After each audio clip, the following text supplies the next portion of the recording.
everybody. Alan Barnowski here with a lesson for Acoustic Guitar Magazine. Today we are looking at the tune Spotted Pony, and this comes from Dudley Hill. This arrangement comes from Dudley Hill, and he's got a fantastic flat picking record that's really hard to find, but it is up on YouTube, so you can go search YouTube for Dudley Hill and hear his rendition of Spotted Pony and all the other great tracks from this album. He was a guitarist in Washington State. He was a flat picker in the 70s, and then shortly after got a lot more into jazz guitar, kind of turned into a jazz guitarist, and has some other great recordings doing that as well. But anyway, today we're doing Spotted Pony. So what I'm going to do here is play through this tune a good bit slower, so you've got that slowed down version to work off of, and then afterwards I've just got a few tips that I think are going to help as you go about learning this. So what I'm going to do is go through that slowed down rendition. This is going to be at 60 BPM. And again, I don't know if I've said this yet, but you can find the tab at acousticguitar.com. So if you don't have that tab, definitely go find it. Here we go, 60 BPM. 1, 2, 1, 2, 3.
All right, so there you go.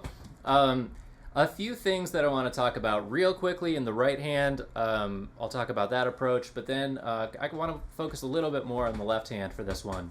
But for the right hand, the idea here is alternating picking. Downstrokes on the beats, upstrokes happen in between the beats. So in a measure of eighth notes, where it's 1 and 2 and 3 and 4 and, you just go down, up, down, up, down, up, down, up. So for example, the first measure of this tune, consistent downs and ups, down, up, down, up, down. All right.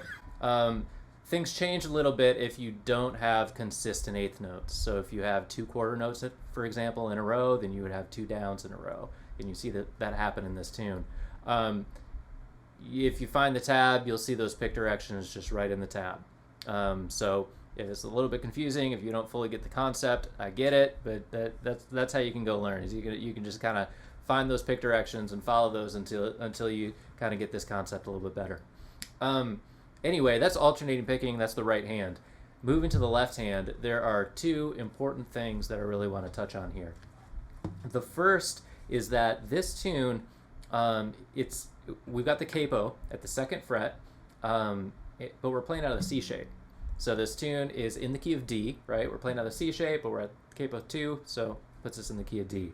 But the important thing that I want to touch on here is that this melody really just kind of dances around this C chord shape. I'm going to go ahead and play through it and just kind of watch that happening. I'm not actually playing a C chord, but I'm using this shape as a reference point.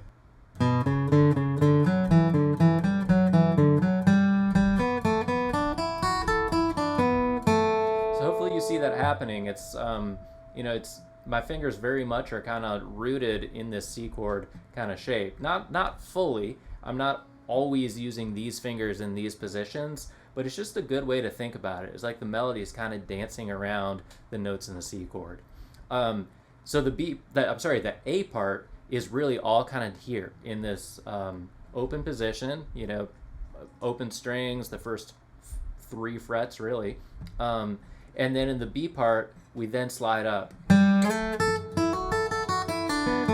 So first kind of shape we're using is that open C shape. The next shape we're using is more of like a bar chord C here. You don't actually even need any of these strings. You don't need the 5th or 6th string, I should say. Everything is going to be above there, so it's really more like this. And what I'm playing here is frets 5, 5, 5, and 3. And now we're kind of working out of this shape when we go up. And then we go back down. Then go back up. So it's really kind of brief. We're only up here for a couple beats. But again, it's just another good reference point. I think it could be really helpful when you're learning tunes to just kind of have these kinds of reference points. So in this tune, it's kind of this lower C chord shape, and then this higher C chord shape. So here and here. All right. So that's kind of the lay of the land. The last thing I want to talk about is going to be a left hand technique thing, hammer-ons and pull-offs. This tune in the tab has a few opportunities for hammers and pull-offs. You'll see them. There's like a slur kind of notation in there. That's where a hammer-on or pull-off is. But there are also opportunities for you to add in more if you want. But anyway, before we get into that, let's talk about the proper technique for hammer-on and pull-off. So a good spot to use it is like here. So I'm at the 4th string, D string, going from 2, 2nd fret to open. And the way you're going to want to do this is you're going to want to like pluck the string with your finger. So I'm not using my right hand, and I'm able to kind of pluck the string like that. And now when I actually note it, or when I pluck it with when I strike it with my right hand, you get a good clean pull-off sound. What you want to avoid is just lifting your finger off the string. That kills the note. That's not a good sound you want. That's the sound you want. Same thing with hammer-on. You want this kind of crisp sound in the left hand when you snap down with your finger. Again, I'm not using my right hand right now, and you can still hear the note. Now when I go and actually strike the string, you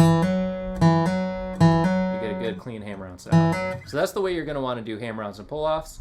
And you see it in this tune a few times, like right at the beginning. So that's where it happens.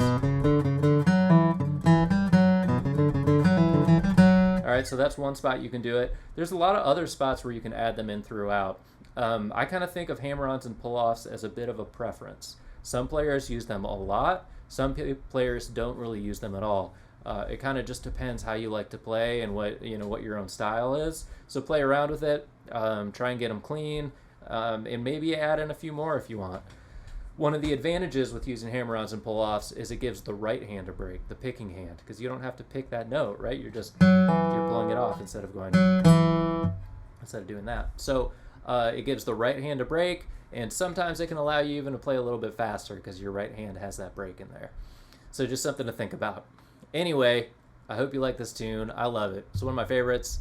I hope you enjoy it too. That's it. If you have any questions, let me know. Would love to hear from you. And I'll see you next time.